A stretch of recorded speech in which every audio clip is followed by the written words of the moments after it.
मैंने क्या बोला था? है जीत हार अल्लाह के हाथ में है। अपन ने कितनी मेहनत करे साहब, अल्हम्दुलिल्लाह अपने को ज़रा सा भी ये नहीं है कि अपन ने किसी तरह से कोई कमी की है करके। अस्सलामुअलैकुम वरहमतुल्लाह। दोस्तों, महाराष्ट्र के औरंगाबाद से इम्तियाज़ जलील जो मजलिस इत्तेहादुल मुस्लिमीन के लिए लड़ रहे थे चुनाव, उनकी बहुत बुरी तरीके से हार हुई है। ये उनके हार से बहुत सारे भाई जो है औरंगाबाद के अंदर नाखुश भी है। उनका एक बयान आया है इम्तियाज़ जलील साहब का, आप इस बयान को ज़रूर पूरा सुने। उन्होंने पूरा रीज़न बताया कि उनकी हार किस वजह से हुई। जहाँ पर हैदराबाद के अंदर बैरिस्टर असदुद्दीन ओवैसी जीत गए, वहाँ पर दूसरी दो तरफ जो है औरंगाबाद के अंदर और बिहार के अंदर अख्तरुल ईमान जो है वो भी हार गए। तो इससे एक बहुत बड़ा झटका लगा है मजलिस इत्तेहादुल मुस्लिमीन को। इम्तियाज़ जलील का एक बयान आया है, इस बयान को मैं आगे लगा रहा हूँ, इसको ज़रूर सुने और आगे ज़रूर शेयर करिए। अस्सलाम वालेकुम वरहमतुल्लाह। मैंने क्या बोला था? है जीत हार अल्लाह के हाथ में है। अपन ने कितनी मेहनत करे साहब, अल्हम्दुलिल्लाह अपने को ज़रा सा भी ये नहीं है कि अपन ने किसी तरह से कोई कमी की है करके। और एक बात ये समझ लो कि बाकी दोनों पार्टियां जो है वो तीन इतने दिग्गज पार्टियां, एक तरफ है तो बीजेपी, उसके साथ है तो एकनाथ शिंदे की शिवसेना, उसके साथ अजीत पवार, ये तीन पार्टियां एक तरफ। दूसरी तरफ कौन है तो उद्धव ठाकरे की, शरद पवार की और कांग्रेस, ये तीनों उनका वोट देखिएगा। ये तीनों का हमारे से 60-70 हज़ार नीचे है। हमने जो लड़े हैं वो किसके सहारे लड़े हैं? हम अकेले थे और अल्लाह के भरोसे के ऊपर लड़े हमने उसमें। तो अल्हम्दुलिल्लाह मतलब आज के उसमें 3,20,000 वोट, हाँ अभी तक जितने भी है उसमें, तो ये लेना अकेले उसके ऊपर, ये मेरे हिसाब से ये सब आप लोगों की मोहब्बत थी, दीवानगी थी, जुनून था, निकाले उसमें। बाकी जिंदगी और पड़ी हुई है उसमें, और आएंगे मौके। हम नहीं रहेंगे तो ये रहेंगे, ये नहीं रहेंगे तो ये रहेंगे, कोई ना कोई तो रहेगा उसके अंदर। बस अपने इत्तेहाद को कायम रखो, और जो लोगों ने हमको हराने के लिए पूरी शिद्दत से मेहनत की है उन्हें मुबारकबाद पहुंचा दो। कि आज अपनी क़यादत को ख़त्म करने के लिए जो लोग एड़ी चोटी का जोर लगाए हुए थे, क्या हुआ?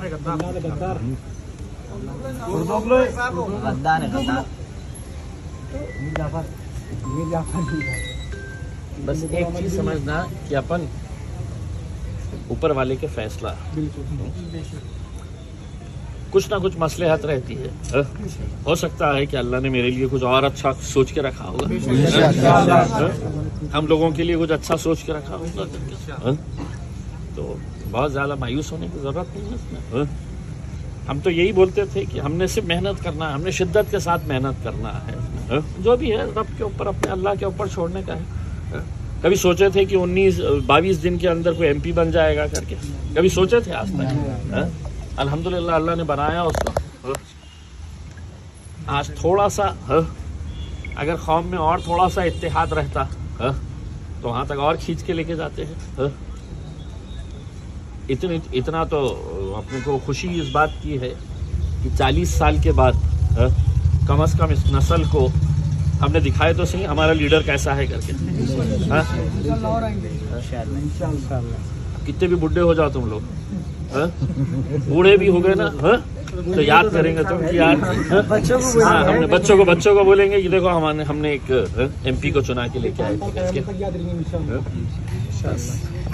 बाकी वो लोग भी याद रहेंगे जिस किसी ने इलेक्शन कंटेस्ट करने के वास्ते अपना ईमान बेचे, भले मुसलमान है, उनके अमाल उनके साथ। देखा ये सियासत के अंदर, ये सियासत के अंदर चलता है। आज देखो ना उसमें कि 37 कैंडिडेट्स खड़े हुए हैं, 37 कैंडिडेट्स में से मतलब आपने इलेक्शन को एक खेल बना दिए है। कितने वोट मिल रहे हैं तो किसी को 200 मिल रहे हैं, किसी को 500, किसी को 1000, किसी को 1200, ऐसे इस तरह के वोट मिल रहे हैं उसमें। और ये टाइम आप लोगों के अंदर एक गुस्सा किस बात का था कि आप लोगों को ये मालूम था कि ये इलेक्शन में इम्तियाज़ जलील को हराने के लिए पूरी ताकतें जुटी हुई थी, पूरी ताकतें जुटी हुई थी उसमें इम्तियाज़ जलील को हराने के लिए। लेकिन अल्हम्दुलिल्लाह इस हार में भी अपनी जीत है कि 3,25,000 वरना अकेले लेके आए हैं हमने डट के। सर पूरा महाराष्ट्र की नजर है आपके ऊपर सर। पूरा महाराष्ट्र नहीं, हिंदुस्तान इंडिया की पूरी कितने सारे दिन भर में से 500 कॉल्स है सर। दिन भर में से हमको सिर्फ 500 कॉल्स है।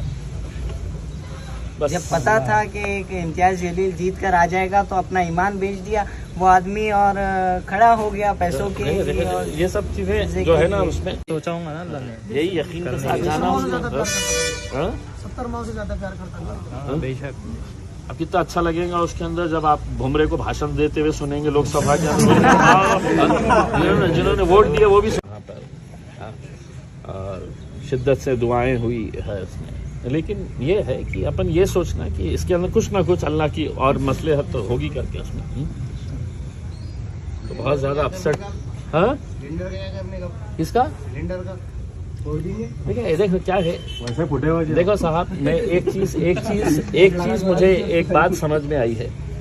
इस मुल्क के अंदर है तो हमारी सियासत जो खत्म हुई है उस दौर के अंदर भी टीपू सुल्तान के दौर में भी है तो उसको ख़त्म करने के लिए टीपू सुल्तान को मीर सादिक मीर जाफ़र ने क्या रोल अदा किए थे अंग्रेज़ों के साथ मिलकर उसको क्योंकि उनको है तो वो सत्ता के ऊपर बैठना था, उनको वहाँ पे गवर्नर बनना था, तो उन्होंने वो साजिश रचे थे।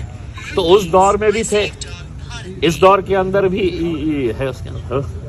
अब आपको खुद समझ में आ रहा है भाई मेरी शिकायत किस बात के ऊपर थी। मैं भाई आज कम से कम मैं तो पूना से आया था। आप लोगों ने बोले मेरे को कि इम्तियाज़ भाई चलिए हम बनाते हैं एमएलए, आपको बना दिया आपने मेरे को 28 दिन 22 दिन के अंदर सब सारा शहर बोलता था, मेरी पूरी पार्टी बोलती थी कि नहीं आते, कहाँ से आते, एमपी कैसा जीतते हैं। लेकिन उनको मालूम नहीं था कि ये दीवानों की फौज है करके। तो अल्हम्दुलिल्लाह 22 दिन के अंदर अपन एमपी भी बन गए हैं उसके अंदर, पूरे हिंदुस्तान के अंदर है तो एक अपन एक नया ये करे हुए।